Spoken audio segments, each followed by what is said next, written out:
After my husband's funeral, I came home to his brother and his ex-wife dragging in suitcases, flashing a forged will. The house and $2 million are ours now, she spat. I didn't argue. I smiled. They thought they won, but they had no idea what was already in motion. The house and $2 million are ours now, Tasha spat, her red lacquered nails tapping against the document she'd triumphantly slapped onto the coffee table. I didn't argue. I simply smiled. The kind of smile that would have warned them had they known me at all. But they didn't know me. They never had. 3 hours after we lowered my husband into the ground, I stood in my own living room watching James's brother Victor and his ex-wife drag suitcases across my hardwood floors. The audacity shouldn't have surprised me. Nothing about vultures should surprise anyone. The funeral had been a performance worthy of Broadway. Victor, dressed in an impeccably tailored black suit that James had actually paid for last Christmas, had wept on cue. His shoulders heaved dramatically whenever someone important approached. The CEO of James's company, our attorney, wealthy investors who had backed my husband's vision. I watched from behind my veil as Victor clutched their hands, voice breaking with fabricated grief while his eyes remained calculating, cold. Tasha had kept to the periphery, a shadow in designer black, her presence raising eyebrows among those who remembered the vicious divorce 6 years ago. She'd strategically positioned herself beneath a large oak tree, seemingly respectful in her distance but close enough to document who attended, who mattered, who controlled what pieces of James's legacy. When she thought no one was looking, I caught her checking her watch 3 times during the eulogy. We've already moved some things to make space, Victor announced, interrupting my thoughts as he casually moved a framed photo of James and me in Santorini from the mantel, replacing it with some hideous crystal sculpture Tasha had produced from her luggage. You'll want to pack quickly. Our movers arrive tomorrow morning. Tomorrow, I echoed, my voice impressively steady despite the rage building behind my ribcage.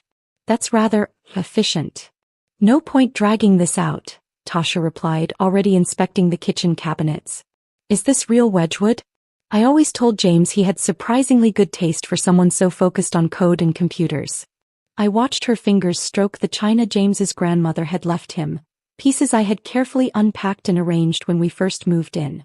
Pieces that held memories of anniversary dinners and quiet Sunday breakfasts. May I see the will? I asked, extending my hand with practiced calm. Victor exchanged a quick glance with Tasha before retrieving the document from the coffee table. It's all perfectly legal, he insisted too quickly. James came to his senses about certain things before the end. The paper felt heavy in my hands, weighted with their betrayal. My eyes scanned the document, noting immediately what they hoped I wouldn't catch: subtle inconsistencies in James's signature. After 15 years of marriage, I had seen my husband sign thousands of documents. The pressure points were wrong. The J slanted at an angle James never used. The loop on the final S closed completely, something my meticulous husband never did. 3 months earlier, James had called me into his study late one night, his face gaunt from treatments that were failing to stop the cancer's progression. Victor came by the office today, he'd said, voice barely above a whisper. Asked about access to the secure servers. Said he wanted to help organize my affairs given the circumstances. That night marked the beginning of my quiet investigation. James had been too weak to pursue his suspicions, but I wasn't. My background in forensic accounting, a career I'd set aside when we married, provided skills perfectly suited for tracking the digital breadcrumbs Victor didn't know he was leaving. Elena. Victor prompted, impatience creeping into his tone. Did you hear me? We need you to acknowledge receipt of the formal notice. I blinked, focusing back on their expectant faces. Of course. Just processing everything. I carefully refolded the document, buying myself precious seconds. I assume you'll want the master bedroom? The question caught them off guard. They'd prepared for hysterics, for legal threats, for the emotional breakdown of a grieving widow.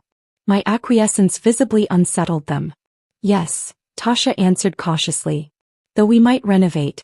James always had such conventional taste. Except in technology, Victor added quickly. Speaking of which, did he happen to mention where he kept his home backups? For his work files. Just trying to make sure his legacy is properly preserved. And there it was, the true purpose behind the forged will, the rushed eviction, the theatrical grief. James had developed a revolutionary AI architecture in the months before his diagnosis, a system that could revolutionize predictive algorithms across dozens of industries. The patents alone were worth millions, but the proprietary code was the real prize. I wouldn't know about that, I lied smoothly. James kept his work life separate from home. 1 week after James had shared his suspicions, I had discovered the hidden room. What appeared to be an ordinary bookcase in his study concealed a sliding panel, revealed only when 3 specific books were pulled in sequence. Inside, I found a compact workspace containing encrypted hard drives, multiple monitors, and documentation that confirmed everything. Tasha had re-established contact with Victor shortly after James's diagnosis became known in industry circles. Her new employer, a direct competitor to my husband's company, had orchestrated the entire reconciliation. "I'll need tonight to pack some essentials," I said, moving toward the stairs. "If you don't mind." "Of course not," Victor replied with false magnanimity. "Take what's personally yours. Nothing more."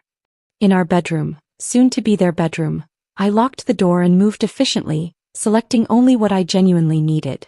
Clothes, toiletries, the journals James had kept during his illness. From the hidden safe behind our closet mirror, I retrieved passports, birth certificates, and the small jade elephant James had given me on our first anniversary. Everything else was replaceable. Everything else was just backdrop to the scene I was carefully setting. Before leaving, I accessed the hidden room one final time, activating the dormant security system James had installed throughout our home.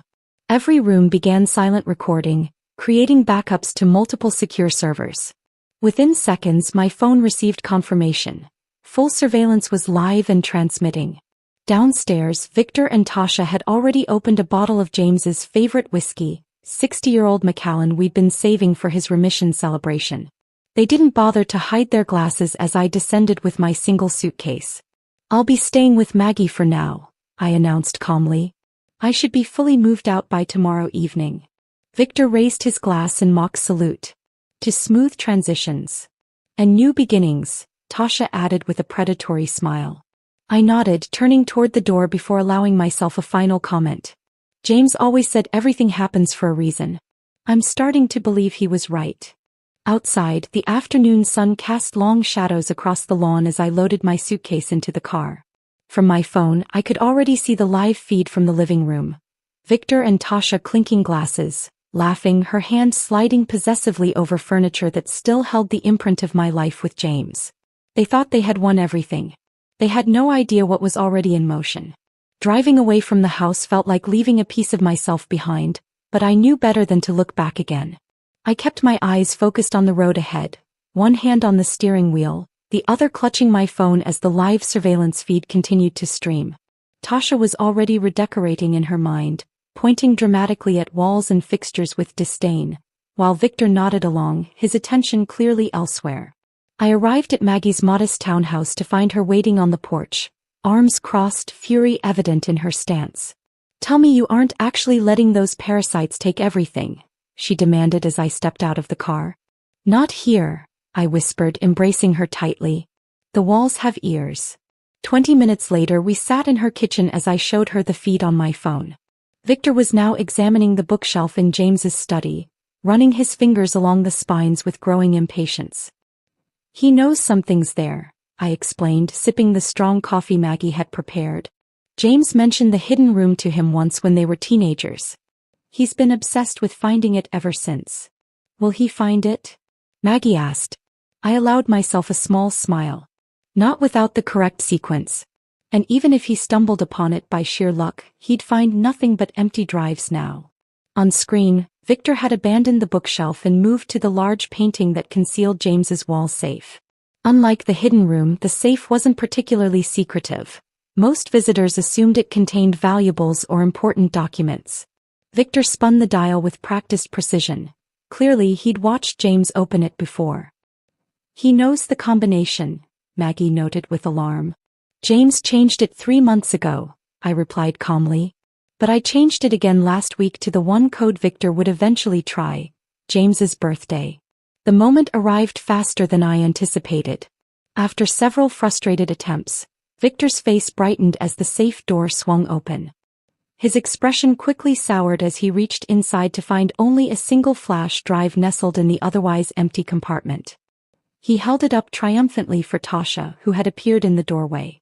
"Is that it?" she asked, disappointment evident in her voice. "Where are the certificates?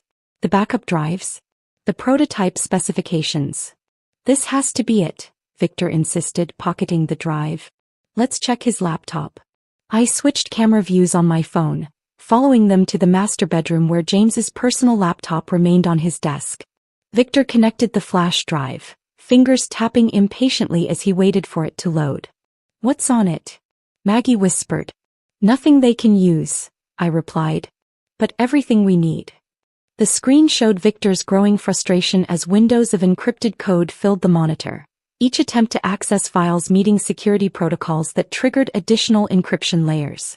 What he didn't realize was that each failed attempt was simultaneously documented and transmitted to a secure server, building evidence of their intentions. "I need to go," I said, standing abruptly. "There's something I need to check on." Maggie frowned. "You're not staying here?" "That's what they expect," I explained, gathering my suitcase. "But James prepared for this possibility long before he got sick. There's an apartment in Westview Towers purchased through one of his shell companies. They can't trace it to either of us." The apartment was small but perfectly equipped, a minimalist space with state-of-the-art security and enhanced internet connectivity. The living room wall displayed 6 large monitors showing different areas of our home. I settled at the desk, connecting my laptop to expand my surveillance capabilities. By evening, Victor and Tasha's exploration had turned frantic. The camera in the master bathroom captured Tasha attempting to pry open floor tiles, convinced James had hidden valuables beneath them. In the basement, Victor repeatedly tried different code combinations on the server room door, growing increasingly agitated with each failure. "Access denied," the security system announced in its artificial voice, a feature James had disabled years ago that I'd reactivated remotely. Victor kicked the door in frustration, leaving a dent that only triggered another security alert. The most satisfying moment came shortly after midnight when Tasha attempted to leave for cigarettes. The garage door opened obligingly as she backed her luxury SUV toward it, then abruptly closed when her vehicle was halfway through. After 3 identical attempts, she abandoned the garage entirely, opting for the front door, which mysteriously locked behind her, leaving her key ineffective upon return. Victor had to let her in, their heated whispers about faulty wiring and old house problems, bringing me unexpected comfort as I prepared for bed in my sparse new accommodation. Morning brought the first real crack in their alliance. Victor's phone call to James's bank revealed the harsh truth I'd been anticipating. The accounts mentioned in the forged will contained barely $84,000 combined, not the millions they'd expected. "This is impossible," Victor shouted, pacing the kitchen while Tasha sat stone-faced at the island. "James was worth at least $8 million. The company valuation alone." "Maybe he moved it," Tasha suggested, her calm demeanor barely masking her panic. "Offshore accounts. Trust funds. There has to be an explanation." "Or we've been played," Victor growled, slamming his fist on the counter. "What if Elena knew about this? What if she's been pretending to be clueless this whole time?" I smiled at the monitor, simultaneously typing an anonymous email to James's bank flagging suspicious activities on his accounts. The security department would investigate any unusual access attempts, like Victor's call this morning using James's personal information. My next task involved activating Phase 1 of James's home automation system, a sophisticated network he'd installed primarily for convenience but that could be repurposed for my needs. Lights began behaving erratically throughout the house, dimming during important conversations, brightening suddenly when either of them mentioned anything related to James's work. The climate control system required more delicate manipulation, subtle temperature changes making the master bedroom uncomfortably warm while keeping the study unusually cold. Small discomforts designed to fray nerves already stretched thin by disappointment. By afternoon, the first serious argument erupted in the living room. Tasha accused Victor of misleading her about James's assets, while Victor suggested she'd been working her own angle all along. "I gave up a perfectly good position at Meridian Systems for this," she hissed, gesturing around the house. "I can't go back now. They know exactly why I left." "That's your problem," Victor retorted. I told you what I knew based on financial statements from last year. Something's changed. Someone moved the money. We need to find that hidden office, Tasha insisted. You said it exists. Somewhere in this house is everything we need. The prototype alone would be worth millions to the right buyer. Their candid admission of intentions recorded perfectly for later use. I leaned back in my chair, allowing myself a moment of grim satisfaction. James had always said the best revenge required patience, intelligence, and allowing your enemies to destroy themselves. From my vantage point in the apartment no one knew existed, I watched the house slowly turn against them, becoming as much my ally in this chess game as James himself had been in planning it. They had no idea what they couldn't see, but they would. Soon enough they would see everything. 3 days into their occupation, Victor made his first serious attempt to access James's private study. The main study was accessible to anyone, of course. The room where James entertained colleagues and conducted video conferences. But the inner sanctum, the space where my husband had done his most innovative work, remained hidden despite their increasingly desperate search. I watched Victor on my monitors, methodically tapping the wooden panels along the east wall of the study. James had mentioned once, after too many glasses of wine at a family gathering years ago, that he kept his most valuable work behind the walls. Victor had clearly remembered and was determined to find the entrance. What he didn't know was that James had installed pressure sensors throughout the paneling. Certain patterns of taps would trigger different security responses. Random tapping would do nothing, but a specific rhythm, one Victor was inadvertently creating as he worked his way along the wall, would activate what James had playfully called the timeout room. Come on, Victor muttered, his frustration evident as he pressed harder against the wooden panels. It has to be. The click was barely audible through my speakers, but Victor's triumphant expression told me he'd heard it. The panel slid sideways, revealing a small anteroom, not the main hidden office, but a security checkpoint James had designed specifically for uninvited guests. Victor stepped inside eagerly, the motion sensors tracking his movement. 3 seconds later, the panel slid shut behind him with a definitive thunk. What the? Victor spun around, pushing against the now sealed entrance. Tasha, he called, banging on the wall. Tasha. But Tasha was 2 floors away, trying different combinations on our bedroom safe, completely unaware of Victor's predicament. The anteroom was soundproofed, another of James's precautions. Victor pulled out his phone, his face falling as he registered the absence of signal. He paced the small space, examining the featureless walls for any control panel or emergency release. Finding none, he eventually sat on the single chair in the center of the room, defeated. James had designed the timeout room with unexpected visitors in mind. It contained no dangerous elements. Air circulated freely, the temperature remained comfortable, and a small water dispenser provided hydration. But it was programmed to remain sealed for 6 hours once triggered, resetting the countdown with each attempt to force exit. I watched Victor's growing panic with a strange detachment. He checked his watch repeatedly, tried his phone from different positions, even attempted to pry the panel open with his house keys. Each effort proved futile. When Tasha finally realized Victor was missing, nearly 2 hours had passed. I observed her increasingly frantic search through the house, calling his name with growing irritation. She never thought to check the study until almost dinner time, and even then she had no way of knowing he was sealed inside the wall. By hour 5, Victor had moved through rage, desperation, and resignation. He sat motionless in the chair, staring blankly at the wall. When the panel finally slid open automatically, Tasha had long since given up searching and was nursing a glass of wine in the kitchen. Victor emerged shaken, disoriented by the experience and furious at what he perceived as a deliberate trap. His suspicions weren't entirely wrong. Something's not right about this house, he declared to Tasha later that evening, his voice carrying clearly through the kitchen monitors. It's like it's working against us. Tasha dismissed his concerns as paranoia, but I noticed she eyed the ceiling corners after that, searching for cameras she couldn't see. James had been thorough in concealing the surveillance system, embedding tiny lenses within light fixtures and air vents. The following morning brought Tasha's true skills into focus. While Victor slept off his ordeal, she set up sophisticated equipment I recognized from my research into her background. Hardware designed to penetrate secure networks and bypass conventional firewalls. I watched with grim satisfaction as she connected her devices to our home network, confident in her abilities yet unaware of the defensive mechanisms James had implemented. Within 30 minutes, warning alerts flashed across my screens. Tasha had triggered the network's security protocols.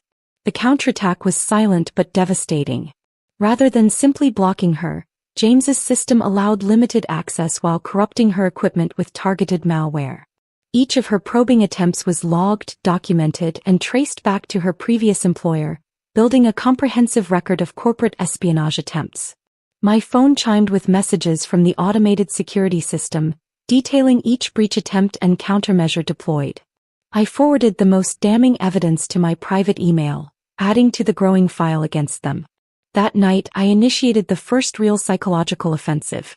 At precisely 2:17 a.m., when both were finally asleep, I activated the house's integrated speaker system. James's voice, collected from various home videos and recordings, echoed softly through the master bedroom. "The security protocol has been breached," his disembodied voice announced calmly. "Initiating countermeasures against unauthorized access." Victor bolted upright, flipping on lights while Tasha remained frozen in bed, eyes wide with genuine fear. "What was that?" she whispered. "Was that?" "It sounded like James," Victor confirmed, his voice unsteady. "Some kind of automated message." I played another clip 20 minutes later, just as they'd convinced themselves it was a dream or technical glitch. "All attempts to access secure files have been logged and reported," James's voice stated matter-of-factly. "IP addresses and methods have been documented." Their relationship deteriorated rapidly after that night. Breakfast the next morning devolved into accusations, with Tasha questioning Victor's competence and Victor insinuating that Tasha's technical expertise must be exaggerated if she couldn't even access basic files. "You said this would be simple," she hissed, slamming her coffee mug down. "A grieving widow, distracted and emotional. A straightforward will execution. Where's the money, Victor? Where are the research files your brother supposedly kept here? Maybe if you were actually as skilled as Meridian thought you were, we'd have answers by now," Victor shot back. By week's end they were sleeping in separate rooms. Victor took the master bedroom while Tasha claimed the guest suite, their united front crumbling under the weight of frustration and suspicion. I documented everything methodically, creating timestamps and saving video clips of their most incriminating conversations. When they attempted to forge my signature on additional bank documents, amateurishly on the dining room table in full view of a hidden camera, I forwarded the footage to Michael Kane, a private investigator who had been my colleague before I left the accounting firm. "This is better than I expected," Michael commented during our secure video call. "They're doing all the work for us." "They're getting desperate," I replied, watching Victor pace the living room on my secondary monitor. "The house is becoming their prison." Michael's laugh carried a predatory edge. "A prison of their own making. Your husband was a genius." "Yes," I agreed, fingering the jade elephant pendant I hadn't removed since James gave it to me. "He knew them better than they knew themselves." The house that knew too much was slowly revealing their secrets, one surveillance clip at a time. The 10th day brought a breakthrough, at least Victor thought so. While ransacking James's closet for the 3rd time, he discovered a hidden compartment beneath the false bottom of an old humidor. His triumphant shout echoed through the surveillance system as he held up a sleek external hard drive, its metallic surface gleaming under the bedroom lights. "Tasha, get in here," he called, already connecting it to his laptop. "I found something." I leaned forward in my chair, anticipation tightening my chest. The drive had been James's idea, a honeypot designed to lure exactly this type of intrusion. I'd planted it 3 days before the funeral, sliding it into the hiding spot I knew Victor would eventually discover. Tasha appeared in the doorway, her initial excitement fading to caution. "Wait," she said, reaching toward the laptop. "We should scan it first. It could be." "It's fine," Victor dismissed, already clicking through folders labeled with promising titles. Investor representatives, patent face. The tracking software installed silently in the background, designed to remain undetectable by standard security programs. Within seconds, it began transmitting data from Victor's laptop to my secure server. His contacts, emails, text messages, browsing history, and most importantly, his communications with Tasha's employer, Axiom Technologies, James's chief competitor. "These are encrypted," Victor growled, clicking frantically through files that appeared complete but remained inaccessible. Maybe your technical expertise might actually be useful now. Tasha's expression soured, but she took his place at the laptop, fingers flying across the keyboard with practiced efficiency. These are sophisticated encryption protocols, she muttered. But I might be able to. She worked for hours while Victor paced behind her. By evening, her frustration was palpable. I need specialized equipment, she finally admitted. This isn't something I can crack with basic tools. Then call your people, Victor snapped. That's why they sent you, isn't it? To get exactly this kind of information. The slip confirmed what I already suspected. Victor knew about Tasha's connection to Axiom. He wasn't just her unwitting accomplice. He was an active participant in the corporate espionage. Later that night, while Victor slept, Tasha made the call I'd been waiting for. She moved to the garden patio, clearly believing she was beyond the house's surveillance range. He was wrong. It's me, she said quietly, her back to the hidden camera in the porch light. Yes, I'm still here. No, it's not going as planned. She paused, listening to someone on the other end. The widow moved out immediately, too quickly. Like she knew what was coming. Another pause. We found a hard drive, but it's encrypted beyond anything I can handle remotely. No, I can't remove it from the premises. There's some kind of tracking protocol embedded in the house systems. She glanced nervously over her shoulder. Something's not right about this place. The security is. It's like it's adaptive. The voice on the other end must have expressed displeasure, because Tasha's posture stiffened defensively. I'm doing everything I can. Victor is becoming unstable, paranoid. He thinks the house is watching us. She lowered her voice further. I need extraction. This mission is compromised. When she returned inside, I triggered the next phase of escalation. The house's security system activated without warning.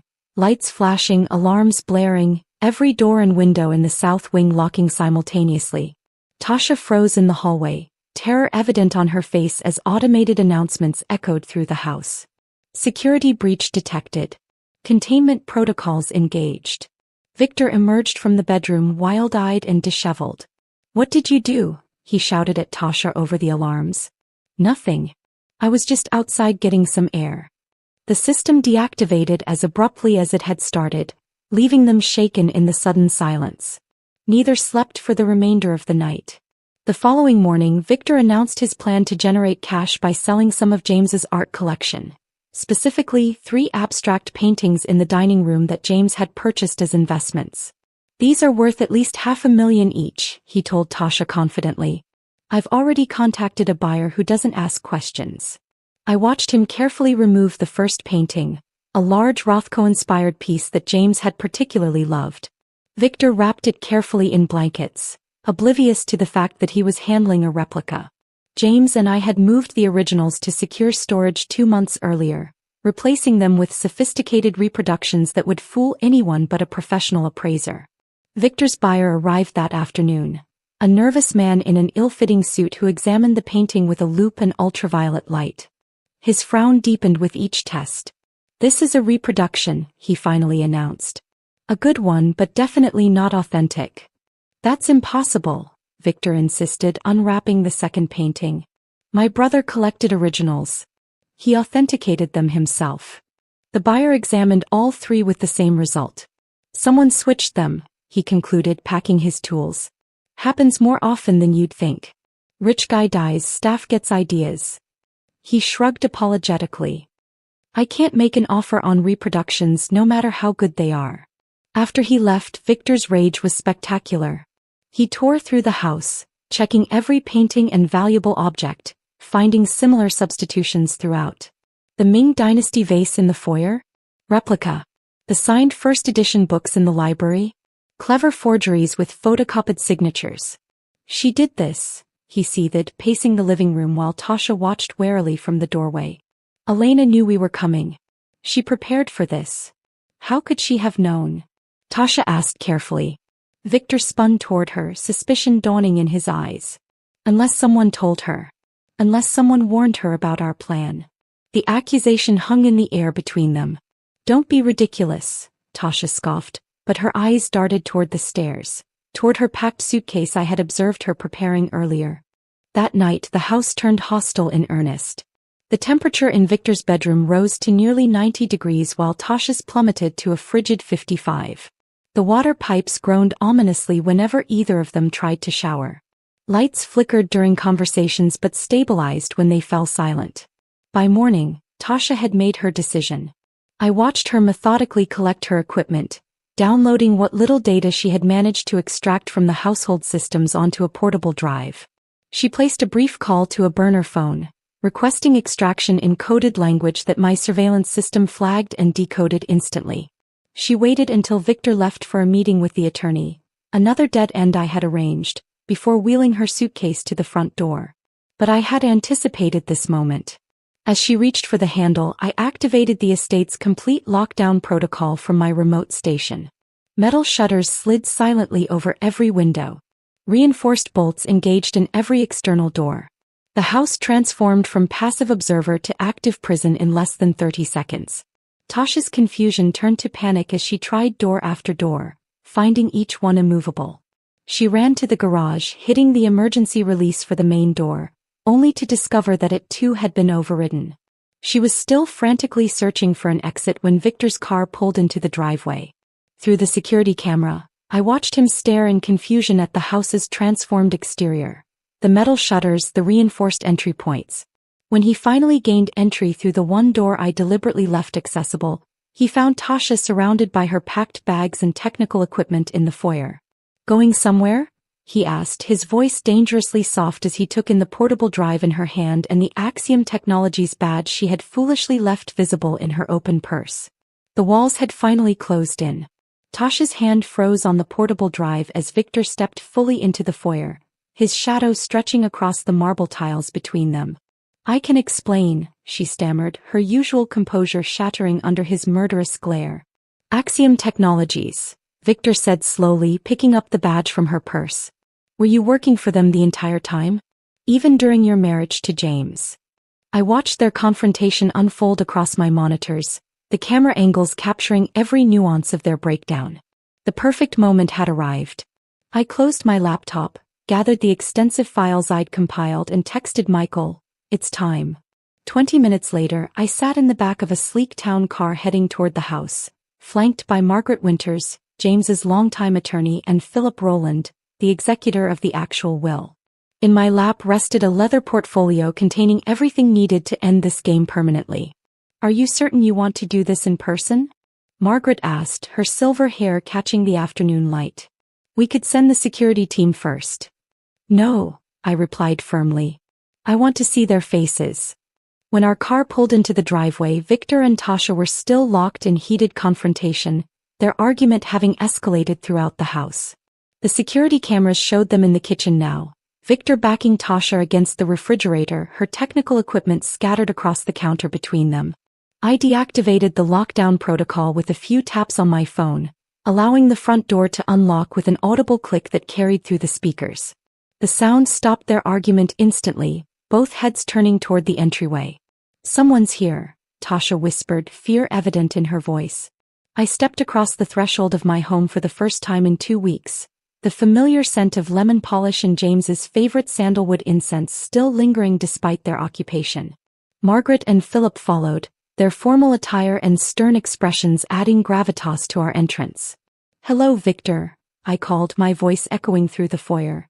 "Tasha, I believe we need to talk." Their appearance when they emerged from the kitchen told the story of my success. Victor's once immaculate shirt was wrinkled and stained, his face haggard from sleepless nights. Tasha's designer outfit had been replaced by rumpled loungewear, her hair pulled back in a hasty ponytail rather than her usual perfect styling.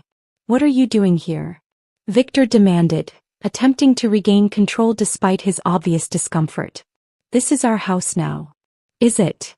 I motioned toward the living room. "Let's discuss that, shall we?" Something in my confident tone must have unsettled them. They followed hesitantly, exchanging wary glances as we settled into the seating area. I took James's favorite chair, a position of power I'd deliberately avoided during our marriage but now claimed without hesitation. "You've met Margaret, James's attorney," I began conversationally. And this is Philip Rowland, the executor of James's estate. His actual estate. Margaret opened her briefcase, removing a document bound in blue leather. This is the last will and testament of James Elliot Sullivan, properly witnessed and notarized 6 months ago. That's impossible, Victor interjected. We have the will right here. He gestured toward the forged document still lying on the coffee table. You have a forgery, Philip corrected, his voice carrying the weight of his 30 years in financial law. Quite a good one, but ultimately meaningless since all assets in question were already transferred before James's death. I savored their confusion, the dawning horror in their expressions as Margaret continued her explanation. 6 months before his diagnosis, James established an irrevocable trust with Elena as the sole trustee. The house, his patents, the research, the investment accounts, everything was moved into this entity. She slid the document across the table. The James and Elena Sullivan Living Trust. Quite thorough, quite legal, and quite impossible to challenge. You're lying, Tasha hissed, though the tremor in her voice betrayed her uncertainty. In response, I opened my portfolio and removed a stack of surveillance photos. Victor accessing James's private files, Tasha on the phone with her Axiom handler, both of them attempting to forge documents at our dining room table. The house has been watching you, I said simply. Every conversation, every attempted theft, every act of corporate espionage, all documented and time-stamped. Victor lunged forward suddenly, his control finally snapping as he reached for my throat. You manipulative. Before his hands could touch me, a side door opened and 2 security personnel in plain clothes stepped into the room. A third emerged from behind the curtains and a fourth appeared at the top of the stairs. Victor froze, suddenly aware that we hadn't been alone at any point. These gentlemen have been in the house for the past 3 days, I explained calmly. Another layer of protection James insisted upon once we realized what you were planning. How? Tasha whispered, genuine bewilderment crossing her face. How did you know? James knew his brother, I replied simply. And I knew my husband. When his diagnosis became terminal, we anticipated vultures. We just didn't expect family to lead the flock. Margaret placed 2 folders on the table, one red, one blue. You have 2 options, she stated professionally. The red folder contains comprehensive confessions to attempted fraud, breaking and entering and corporate espionage, along with non-disclosure agreements. Sign them and you disappear. No public charges, no prison, just permanent exile from this family and industry. And the blue folder? Victor asked, his voice barely audible. Contains the evidence we'll provide to the district attorney, Axiom's board of directors, and the Technology Ethics Committee, Philip explained. I estimate minimum sentences of 15 years, given the calculated nature of your scheme and the evidence of premeditation. The room fell silent as the magnitude of their failure settled around them. Everything they had attempted had been anticipated, countered, and documented. Every move in their game had been observed by the invisible queen they had underestimated from the beginning. You have 30 minutes to decide, I said, standing. I'll be in James's study. As I walked away, I heard Tasha's broken whisper to Victor. She planned this from the start. We never had a chance. In the privacy of the study, I finally allowed myself to grieve, not just for James, but for the family he had wanted to believe in despite evidence to the contrary. For the brother who had envied rather than loved him. For the legacy that had attracted predators instead of protectors. When Margaret knocked softly 28 minutes later, I had composed myself again. They've signed the red folder, she informed me. The security team is escorting them to separate vehicles. I nodded, relief washing through me. And the house. As specified in the trust, it remains yours, along with all assets and research materials. After they departed, I moved through the empty rooms, reconnecting with the space that had witnessed both the happiest and most painful moments of my life. The silence felt cleansing after weeks of their invasive presence. In the basement, I pressed the sequence of panels that revealed the entrance to James's true sanctuary, the laboratory none of them had managed to discover. The door slid open, lights activating automatically as I stepped inside. The main console hummed to life, multiple screens displaying the progress of James's groundbreaking AI research. The neural framework that could revolutionize everything from medical diagnostics to climate modeling. His true legacy, now safe in the hands of the only person he had trusted completely. My phone chimed with a message from the security team. Subject V delivered to international terminal with one-way ticket to Singapore. Subject T en route to private airfield for chartered departure to Berlin. Both escorts confirm compliance with non-return agreements. I set the phone down and turned to the main keyboard, entering the access code James had created for me. The system responded immediately. Welcome, Elena. Project continuity awaiting your command. James had always said that chess wasn't about capturing the king. It was about controlling the board so completely that checkmate became inevitable long before the final move. He would have appreciated the elegance of this victory, achieved not through confrontation but through patience, intelligence, and the power of being perpetually underestimated. The queen had taken the board exactly as we had planned. If this story of sweet revenge kept you hooked, hit that like button now. I loved when Elena watched Victor panic in that locked room for 6 hours. What was your favorite part? Tell me in the comments below. Want more stories where the smart, quiet person wins in the end? Subscribe and turn on notifications so you don't miss out. Remember, sometimes the person others underestimate is the most dangerous one in the room.